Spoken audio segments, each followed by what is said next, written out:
We're now almost a month into the government shutdown, officially the second longest in U.S. history.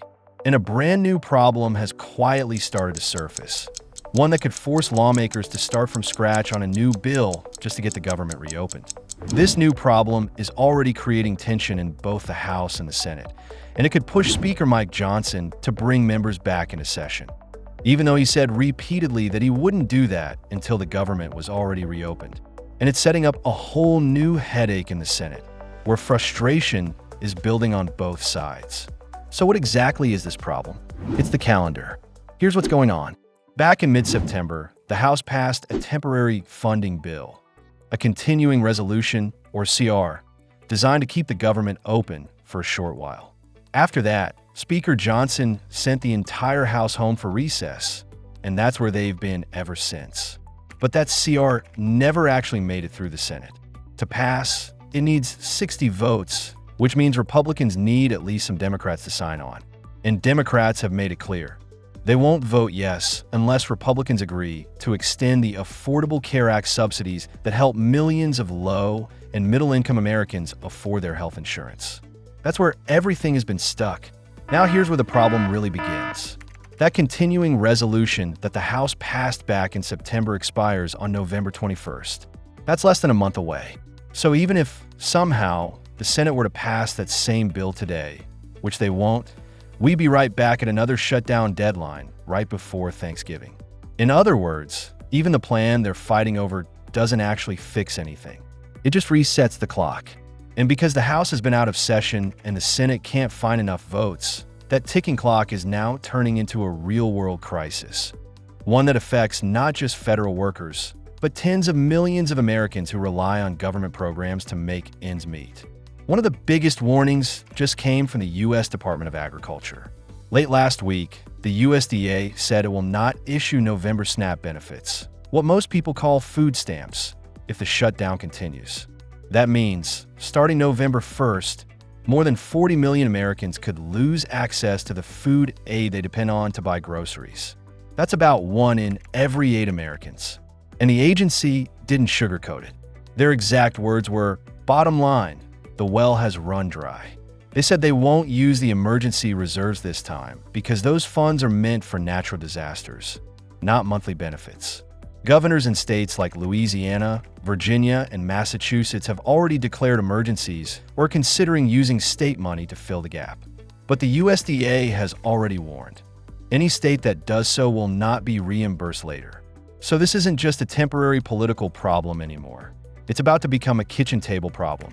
When we talk about SNAP, it's not just a number on a spreadsheet. It's money that circulates directly through local economies. That's your neighborhood grocery store, your local market, your corner shop. In small towns especially, SNAP dollars make up a big portion of total food sales. When that money suddenly disappears, it's not just families who feel it. It's cashiers, store owners, delivery drivers, and suppliers. And because this comes right before the holidays, the ripple effects will show up fast. Grocery stores are already planning seasonal orders. Turkey, produce, canned goods, and many of them rely on November sales to stay in the black for the year. If 40 million Americans suddenly can't spend, those shelves stay stocked longer, spoilage rises, and the shock travels up the supply chain. The last time something like this even came close to happening was during the 2018 to 2019 government shutdown, which lasted 35 days. Back then, the USDA scrambled to issue February benefits early to avoid a gap. But even that caused confusion, overdrafts, and late payments for months afterward. This time, the department has made it clear the reserve funds aren't being tapped. That means there's no backup plan waiting quietly in the background. And that's what's making this particular shutdown different. The system has already said it's out of options. Meanwhile, both parties are pointing fingers. The Trump administration is blaming Democrats in the Senate for refusing to reopen the government until they secure the ACA subsidy extension. Democrats are blaming Republicans for sending everyone home in the first place instead of staying in session to negotiate. But the truth is, the calendar is now doing what politicians haven't. It's forcing a decision. The first critical date is November 1st, when SNAP benefits are set to stop. The second is November 21st, when the temporary funding law expires. That's a 3-week window between two cliffs, one that hits working families and seniors, and another that hits Congress directly. If lawmakers don't act soon, Speaker Mike Johnson may have no choice but to bring the House back to Washington early to draft a new continuing resolution with a later deadline. But that creates new complications because doing that would also mean swearing in a newly elected Democrat from Arizona, who would add another vote to the opposing side. And even if Johnson gets a new bill through the House, it will likely exclude the ACA subsidies that Democrats are demanding, meaning the Senate could block it all over again. So instead of one big breakthrough, we just see the same loop start all over. Another short-term patch, another looming deadline, and another round of headlines about who's to blame. Meanwhile, real people are the ones stuck waiting. Seniors who rely on SNAP may have to turn to local pantries or community centers. Families will be forced to stretch budgets that were already thin. And in some states, officials are preparing National Guard units to help distribute food if demand spikes. Just pausing for a moment to share something that could really help you or someone you care about. If you're 65 or older, or helping someone who is, you probably know how overwhelming Medicare can feel. The mailers, the endless calls, all claiming they have the best plan, it's exhausting. When my team and I were looking into this, we came across Chapter, and what stood out wasn't just that they compare all 24,000 plus plans. It was their story.